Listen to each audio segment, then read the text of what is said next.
tokkoffaan amantii fi amantii barsiisu. Amantii fi amantii gidduu garaagarummaa jiru jechuudha. Akka addunyaa kanatti kuma kudhanii fi dhibba tokko soddomii tokko wanti jira. Achi keessaa amantii musliimaa qofatiyyuu gaaffii gaafatan deebisuu danda'a. Gaaffii gaafatan ragaa deebisuu danda'a. Amantii islaamummaa ragaa deebiraa.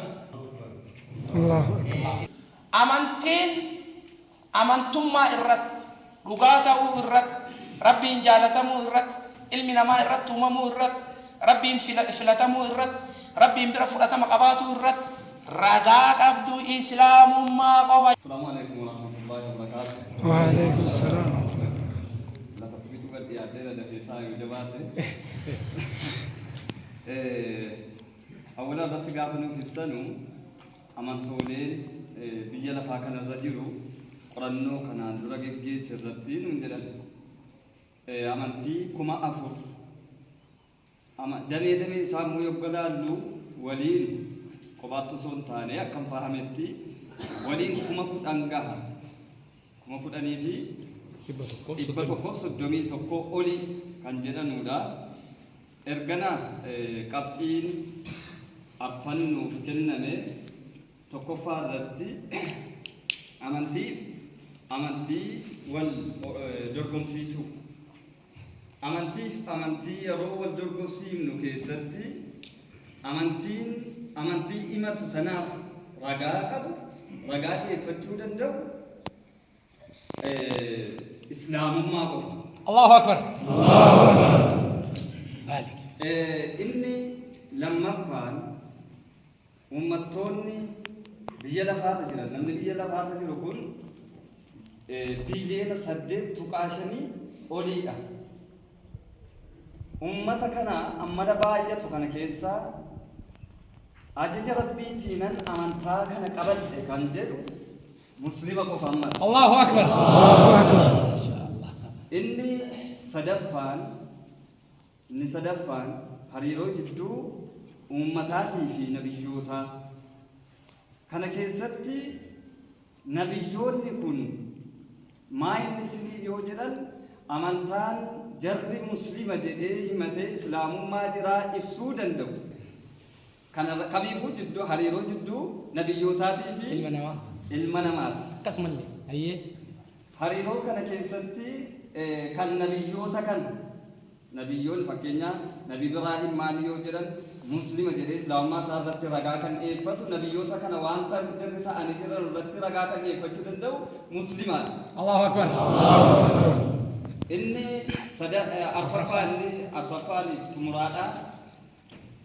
Ibsa nabiyyoota kana ibsa nabiyyoota irratti kennu irratti amantaan irraa itti sin daballe akka jarri jiranutti kan ibsu ragaa wajjiniin islaama musliimoota qofaa. Allahu akbar. Allahu akbar. Wanni nu irraa jennu maali? Amantii duniyaa keessa jirtu keessa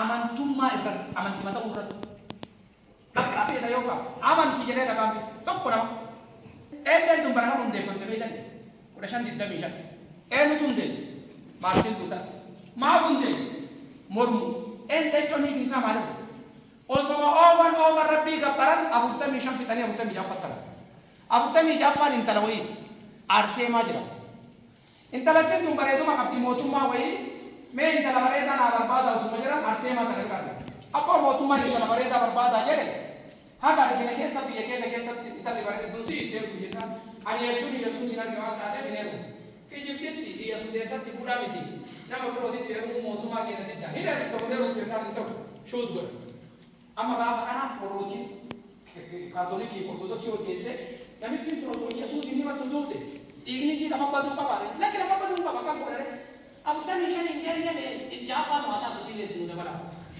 rabbii gabbaramu meeqa faa godhani afutamii jaaf maqaan isheen arseema waan dubrummaadhaan tuuteef qiddistiitti dabala amma waan taatee qiddis arseema ta'a afutamii rabbii gabbaramu meeqa faa taate isin afutamii jaafaa naan namtichi maantii guutattiin gila barsiisan osoo taane maantii guutan kan jedhan baga dhufee jalan tuutti tun aadaa kan dhiiraati namaa dhimala eegattee kukkoochi amma dhaquu jalqabe jala kana haa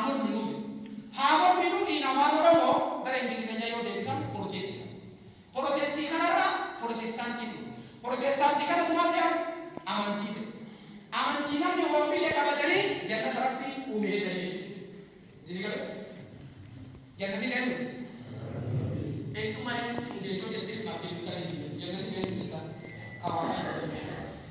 Mati sudah dikatakan jangan dalam dia ada itu juga orang yang cikir apa gitu. Karena amanti dunia ada di kaisa, amantu muara, ugatam, sirri kamu, hakatamu, tapi lagi dia tahu karena kawasan ini mungkin boleh sekarang saya itu bisa dilihat. Rabbi Surabaya ini sebenarnya اليوم أكملت لكم دينكم وأتممت عليكم نعمتي إيكاسيو ورضيت لكم إسلام ما يسني جالا ورضيت لكم من أين رأيتم ورضيت لكم من ورضيت لكم يا رب إسلام ما مجالا كنا تينا يا رب مجالا كنا فيما إن الدين ربي أمانتين لكم نجوا بدل كل انتهوا إن الدين إن إسلامي يبغى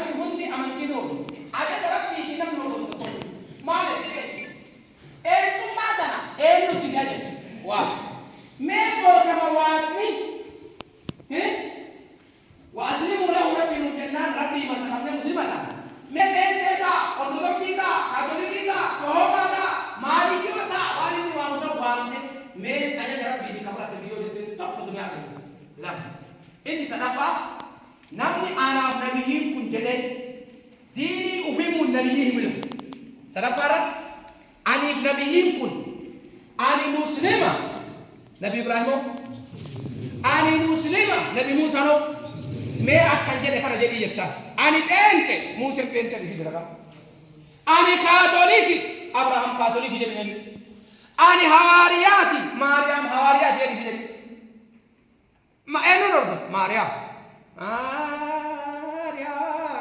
ya akan dulu sehari lo kapan ini no mau beranja nebar iyo mereka kan Maria mambo teti niki basa maya lo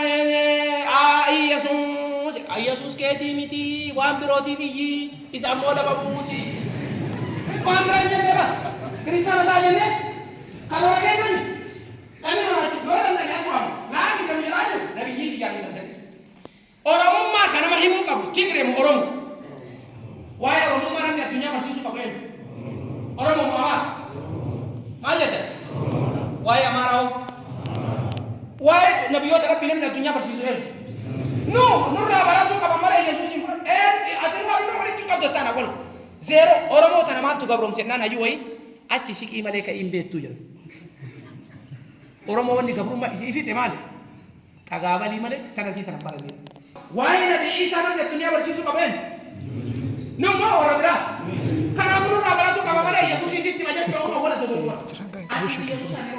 mana ani muslimah ini muslimah merah ini kan kita entahlah lebih nak kita mati karena kamu mana nari namni anniversary sufi tauhid nabi kana top dini nakabal fi dini nabi kana top lu apa muslim apa Allah Akbar ini apa namni nabi wa rasul kita balik hinir di negara kan risalah serkesa boleh tahu apa mereka kena Nabi Isa Nabi Rabbi gawa kana Quran kita mun role kamu gawi Rabbi gawa kana Quran kita mun role kamu ekama Nabi Isa Bani Israel gawa kana Quran kita mun role yo tuan mereka ko di roste ka pada tahu amon di sini karana bota Nabi Isa na dunia bi Yesus ete kun wa ana wa qefat ajet dunia tanarad dubbate tokkolle